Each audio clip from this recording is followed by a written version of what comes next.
No dia 10 de março, o Silicon Valley Bank dos Estados Unidos, que atuava financiando startups de tecnologia, entrou em colapso. O Federal Reserve, que é o Banco Central dos Estados Unidos, e o Tesouro tiveram que investir para garantir os depósitos bancários. No mesmo dia, também faliu o Signature Bank, especializado no fornecimento de serviços bancários para escritórios de advocacia. Nesta semana, ações do Credit Suisse desabaram mais de 24%, quando a instituição financeira informou ter identificado fragilidades em seus controles contábeis. Como resposta, o Banco Central da Suíça afirmou que vai oferecer suporte de liquidez ao banco. E como um banco centenário que abrigou as maiores fortunas do mundo, quase foi à lona. Para falar com a gente e entender mais sobre essa questão financeira global, no Revista Brasil TVT, conversa agora com Ladislau Dauber, que é professor de Economia na PUC São Paulo. Professor Ladislau Dauber, tudo bem? Prazer recebê-lo aqui no Revista Brasil TVT, seja bem-vindo. O prazer é meu. Eu estudei na Suíça com os bons banqueiros. E não estou nada surpreso. Professor Ladislau, vamos tentar esclarecer aqui para os nossos telespectadores da TVT e ouvintes da Rádio Brasil Atual o que está acontecendo com esses bancos. Principalmente, o que chamou mais a atenção foi esta invertida aí no Credit Suisse, um dos bancos mais rentáveis do mundo, como eu falei aqui, onde guardou várias fortunas do mundo. Eu queria que você trouxesse para a gente aqui, tentasse esclarecer o que se passa, o que está acontecendo especificamente no Credit Suisse e esses dois bancos dos Estados Unidos. Olha, damos um pouco de pano de fundo, tá? O Credit Suisse foi criado para financiar a construção de ferrovias na Suíça, ou seja, foi criado como um fundo para financiar coisas produtivas para o país, gerar infraestruturas. Hoje, o Credit Suisse, basicamente, faz o que se chama asset management, gestão de ativos. Gestão de ativos, na realidade, é gestão de fortunas. Mas, para você ter uma ideia, a BlackRock administra 10 trilhões e o orçamento federal dos Estados Unidos é 6 trilhões. Tá? Essa é a ordem de grandeza. Tá? Se você pega o volume de especulação financeira através dos derivativos, eu tenho os dados do BIS de Basileia, né? Isso dá mais ou menos 600 trilhões. Isso o sistema especulativo sobre matérias-primas, câmbio de moedas, etc. 600 trilhões. O PIB mundial é 100 trilhões, 6 vezes menos. Essa é a ordem de grandeza. Tá?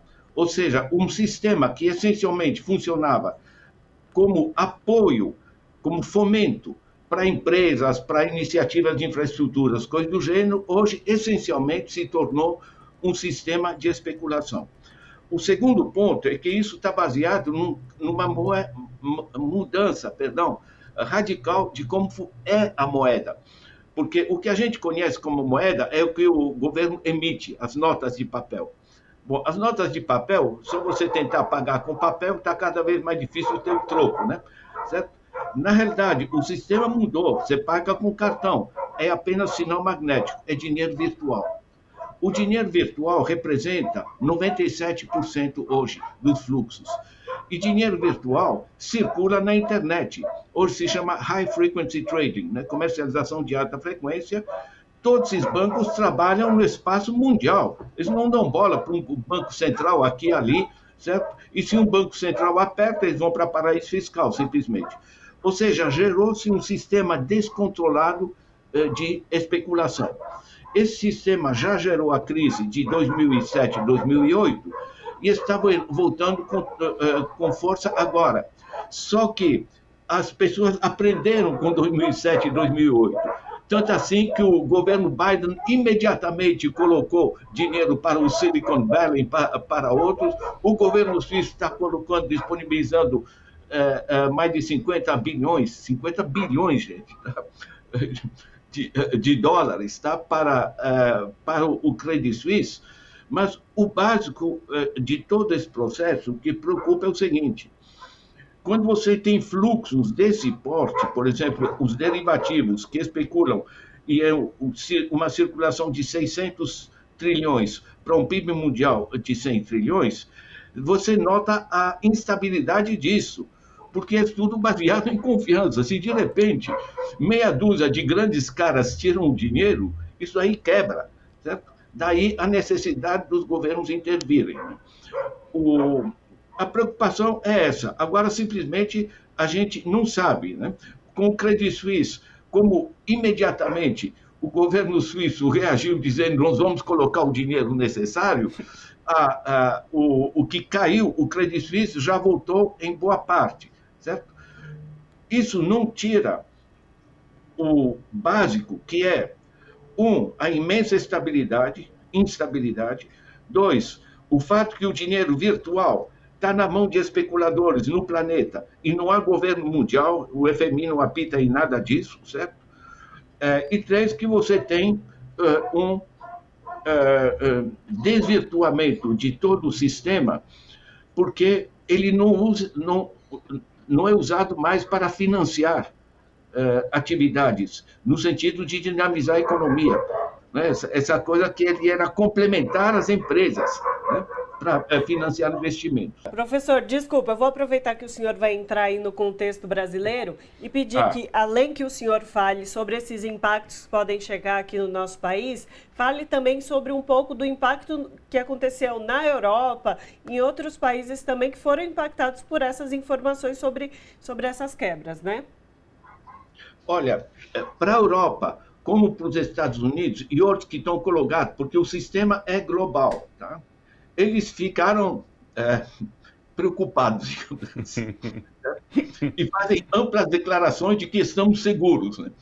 Porque justamente eles dependem da chamada confiança, mas na realidade eles têm plena compreensão do que se chama volatilidade, porque quando você tem esses 10 trilhões de dólares, né, que é muito mais do que o orçamento federal dos Estados Unidos, na mão de um cara, o Larry Fink, da BlackRock, né, isso aqui são apenas sinais magnéticos, não é riqueza.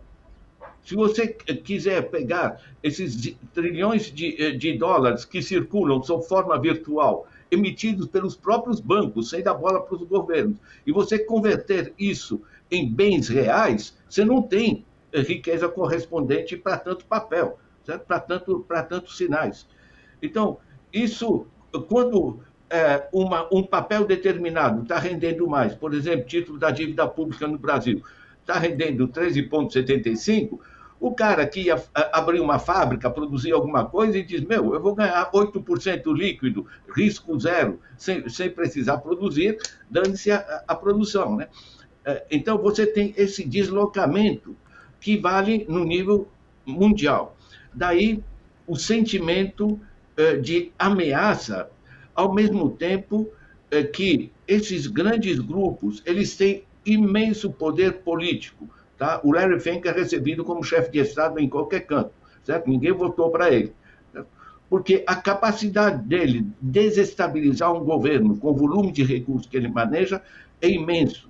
Ao mesmo tempo que os governos sabem que uma quebradeira de bancos pode ser tão grave que esses governos, não têm nenhum problema de pegar o dinheiro dos nossos impostos e transferir para grupos privados, para os bancos, em nome de estabilidade. Né?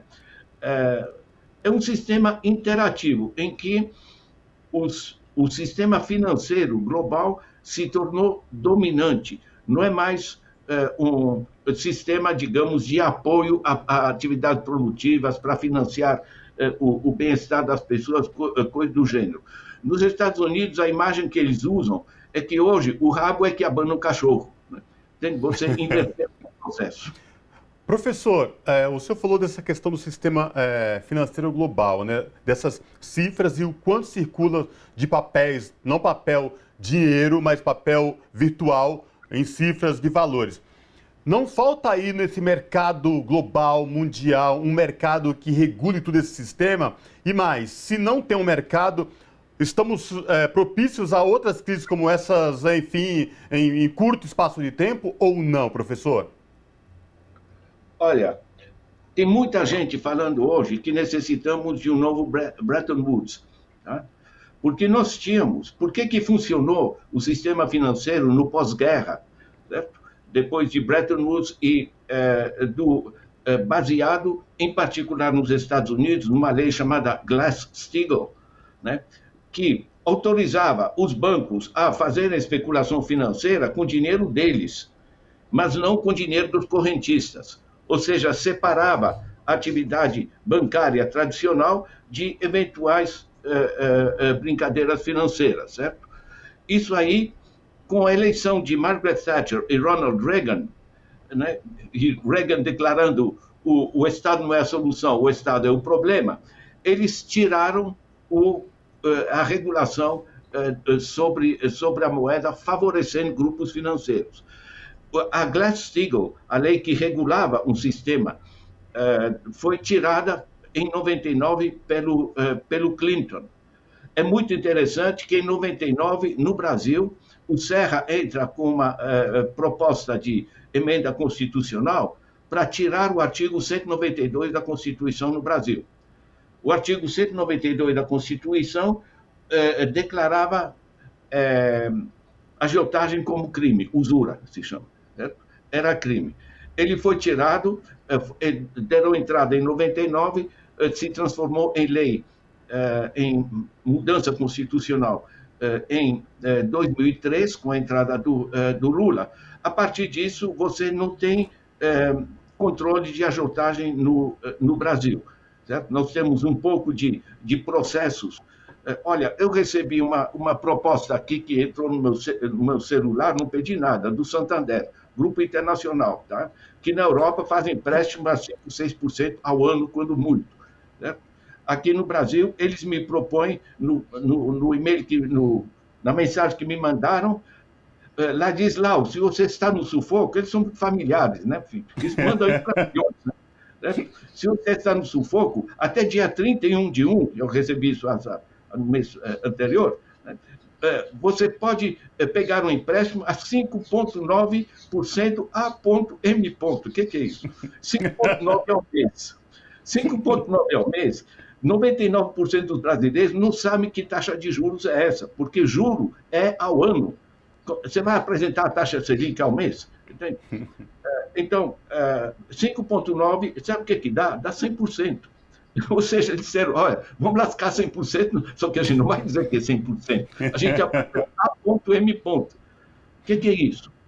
Você sabe que nós temos 79% das famílias no Brasil pagando esses juros, atolados em dívida. 30% deles estão simplesmente em bancarrota. Certo? Ou seja, você tem um sistema que é extrativo, que é de apropriação. Então, na realidade, o Brasil adotou o mesmo sistema global, né, da BlackRock, da State Street, da Vanguard, do Wells Fargo, Credit Suisse, etc. Só que no Brasil, eles se sentem mais à vontade, né, porque virou grotesco. Eu tenho aqui, e proponho que as pessoas que não conhecem acessem a ANEFAC, tal e qual, tá? Associação Nacional dos Executivos de Finanças, na grande esquerda, tá? Vocês pegam taxa de juros, eu peguei hoje, tá? Cartão de crédito, tá? Correspondente a fevereiro, tá? 412%, tá? No rotativo do cartão. No Canadá é 11% ao ano, aqui é 412%. Né? Você tem no comércio, portanto, você vai pagar quando você paga, eu pago à vista, sai muito mais barato do que a prazo. Eles incorporam os juros no que você compra, certo? Quando você está escrito sem juros, mas a taxa é 90%.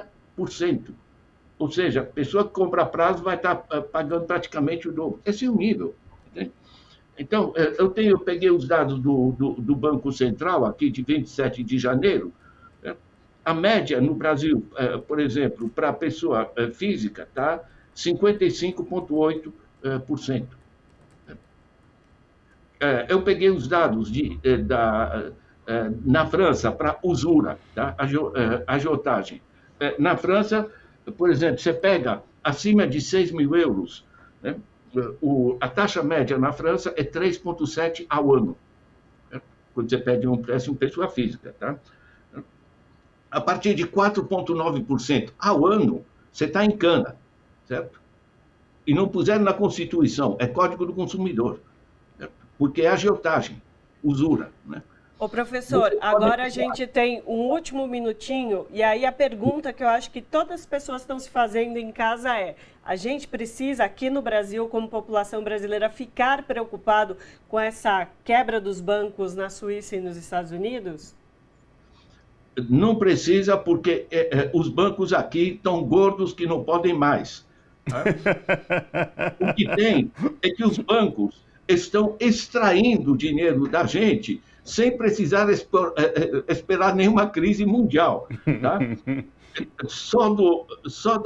Através da taxa Selic, estão extraindo cerca de 600 bi. Tá? Ninguém sabe o que é 600 bi, mas o Bolsa Família é 150 bi. Tá? Ou seja, só os bancos estão extraindo quatro vezes. Isso aqui simplesmente não funciona. O crédito tem que voltar a ser produtivo. Gente, eu queria recomendar a vocês, tá? Esse livrinho ajuda muito, tá? E se vocês querem uma nota técnica, como funciona isso, é só pegar no meu site, no dobor.org, vocês têm lá o dreno financeiro, vocês vão entender como funciona. Perfeito, professor. Conversamos com o Ladislau Dobor, que é professor de economia na PUC São Paulo. Professor, obrigada por todos esses esclarecimentos aí desse contexto econômico tão confuso mundialmente que está. Nós estamos confusos, eles não. Obrigado, professor. Abraço, Até a professor. próxima.